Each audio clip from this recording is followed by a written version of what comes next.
Don't forget about me, the fairy said as he planted a kiss on the blonde woman and put an arm around her waist. A moment later, Sabrina felt energy swirl around her body. It seemed to invade her pores, rush through her bloodstream, and dance on the edges of her mind. She looked over at her sister to find that Daphne's hair was standing on end, and she had to assume her own was doing the same. There was a bright flash of light like someone was snapping a picture, and then Sabrina felt a far more peculiar sensation. It wasn't uncomfortable or painful, but it felt as if her body was being folded neatly into halves, then folded again and again and again, until she was a tiny fragment of herself, so small she was invisible, and then she folded once more and vanished from existence. When the lights came on, Sabrina found herself lying on a pile of rags in a filthy room. Scattered about were musty books, old furniture, and boxes of odd trinkets. She scanned the room, puzzled by its familiarity. She had been here before, but where was here? She looked up at the filthy chandelier, and there at a table covered in potions and art books. One of them she could clearly see was bound with what looked like human skin. She fought a wave of revulsion. "We're inside Baba Yaga's house," Sabrina croaked. "What?" Daphne said groggily. The little girl was lying right next to Sabrina. "I was having a dream about ice cream." "Do you know how we got here?" Sabrina asked. Daphne shook her head. "It's really freaky," a voice said from behind them. Sabrina spun around to find the grown-up fairy sitting on a chair watching over them. "When is your birthday?" "It's in 2 days," Sabrina replied suspiciously. "I'll be 12. Just then, the warrior sisters entered the room. Sabrina studied them, noticing the scar that ran along the dark-haired woman's face. It started at the bottom of her earlobe and ran down to just below her chin. It was an ugly wound, and from what Sabrina could tell, fairly fresh. "I don't remember this happening," the fairy said to the woman. "But then again, you two were always running off on your own back then. Did it happen and you just didn't tell me?" The blonde woman shook her head. "This definitely did not happen." "It appears as if the phenomenon has occurred again," the woman with the scar replied. "What are you talking about?" Sabrina demanded. "What phenomenon?" "We should take them to William," the dark-haired woman said, ignoring Sabrina's questions. "We should take them as far away from here as possible," her sister argued. "Who knows what could happen if they got hurt?" "You need to take us home," Sabrina interrupted. "Everything has gone crazy. The town is in ruins, there are dragons flying around, and Mr. Cass has lost control of himself. I know he looks like a monster, but that thing you were fighting is our friend." The brown-haired woman's face looked tense. "That creature's no one's friend," she said sternly. "We barely got away with our lives." "You don't understand," Sabrina argued. "My family can help. We fix problems all the time. You need to let us go home." "I'm afraid we can't do that," the blonde woman said. "Oh yeah? Who do you think you are, kidnapping us?" The blonde woman reached out for a handshake. "My name is Sabrina Grimm. This is my sister, Daphne Grimm, and my husband, Huck." Sabrina and Daphne stared at them. "You people are nutballs," Sabrina cried. "Mucho nutballs, oh." The woman claiming to be Daphne ignored the insult. "House, head for the mountains," she shouted, and the house made an abrupt turn, jostling the girls until they both fell on the floor. If there had been any lingering doubt in Sabrina's mind that they were in Baba Yaga's home, it was now gone. The blonde woman who called herself Sabrina helped Sabrina and Daphne back to their feet. "I'm guessing that you're pretty confused, but we'll sort this out as soon as we get back to the camp." "What camp?" Again, their questions were ignored, and the house marched on, thumping and bouncing with every step. Sabrina couldn't be sure, but she felt as if it might be running at a full sprint. The camp was really a fortress surrounded by high walls made of logs. It was built in the shape of a square with 4 tall towers at each corner. The towers had lookouts, and and each was equipped with a large cannon-like weapon that had water dripping from its barrel. Long hoses ran out the back of the weapons and down the inside of the walls. Sabrina watched from a window of Baba Yaga's house as an immense gate swung open to allow them to enter the compound. Once the witch's house was inside, the gate was closed again and then reinforced with beams to prevent it from being opened from outside. Inside stood a dozen tiny cabins made from stones, a small farm, a pen for cattle and chickens, and what looked like an elaborate obstacle course. Men and women rushed through it while a small man barked orders at them.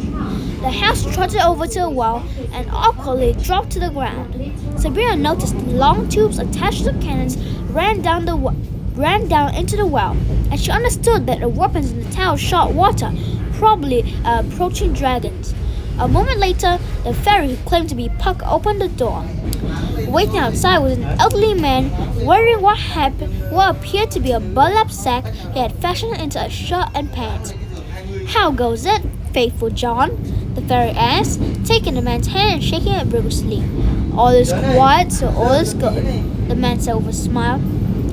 "Where's William?" the woman with the scar asked as she stepped outside. "He's on patrol, but should be back soon," faithful John replied. Just then, there was a loud trumpeting. "I guess that's him." The door swung open once more, and a great white horse charged through. A rugged man dressed in purple slacks and a white shirt sat atop the horse. His hair was long and dark, and he held a sword in one hand and the horse's reins in the other. Sabrina and Daphne had to jump out of the horse's path for fear of being trampled. "The hand has a platoon of cod soldiers by the river," the man shouted. "Tell the general that we might be able to attack at dusk." Faithful John nodded and raced toward a tent on the other side of the camp. As for the man on the horse, he leaped off while the great doors of the camp were once again secured. Sabrina took a closer look at him. He was shockingly handsome. Despite his unkempt beard, long hair, and filthy clothing, there was also something very familiar about them, though she couldn't be sure just what. The man sensed her looking and turned and stared at the girls for a long moment. Then, without warning, he wrapped them up in his arms and cried with happiness. "Girls, how did you get here?" Sabrina pulled herself away. Hello, personal space. It's me, Prince Charming." "Nuh-uh," Daphne said, but Sabrina wasn't so sure. She studied his face, using her imagination to cut his hair and shave his beard. It didn't make sense, but soon it was clear that the man was telling the truth. "Where do you come from?" he asked, reaching out and shaking them happily. "We were out in the woods with Mr. Canis." "Canis? Is he here too?" the prince said hopefully. Sabrina had never heard Charming speak of their family friend with anything but disdain. "You have to help us," Sabrina said, struggling to believe that she was asking the notoriously grouchy prince for his assistance. "These freaks kidnapped us before I could warn Granny and Uncle Jake about what is going on." "Yeah, the town's gone mucho crazio," Daphne said. The former mayor's face sank. No, he said as he shook his head.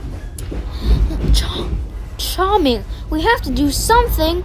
Mr. Canis has turned into the big bad wolf, and there are dragons everywhere. The whole town's in danger." "You don't have to worry about Mr. Canis. Everyone's better off where they are," Charming said as he ran his hand through his dusty hair. "In the past."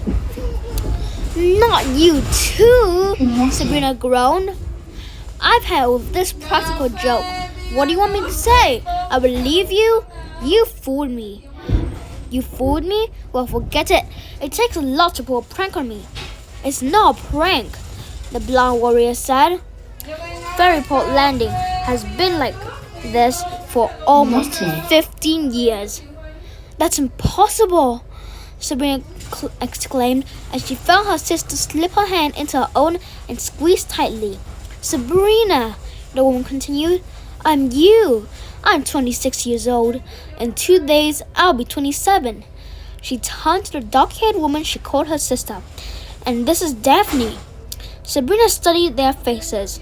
She had to admit the dark-haired woman did look like Daphne, but with her old light and happiness of her sister's face. "And I'm Puck," the fairy said. His big pink wings popped out of his back and lifted him several feet off the ground. He put his hands on his hips and grinned broadly. "Ta-da! Now I know this is a joke," Sabrina said, spitting on the fairy. "Ever afters don't grow old." "Not true, Sabrina. An ever after can grow old if he wants. Most don't because they don't have a good reason," Puck said, sharing an affectionate look with the woman claiming to be Sabrina. The fairy had a gold ring on his left hand that was identical to one the older Sabrina wore. Daphne squealed. "You mean you and Puck really married?" The older Sabrina grinned bashfully, then looked at the fairy. "He gets a little less annoying as he gets older, but only a little," the fairy said with a laugh. He rubbed the top of Sabrina's head. "We should introduce our guest to the general." They walked to a tent at the center of the camp. Charming pulled back the flaps and ushered the girls inside. The older versions of themselves and Puck followed. Inside, Sabrina saw a queen-sized bed. 2 dots lay on top of it, sound asleep. "Mom! Dad!" the girls cried and rushed to their side. "They're still asleep," a voice said from behind them.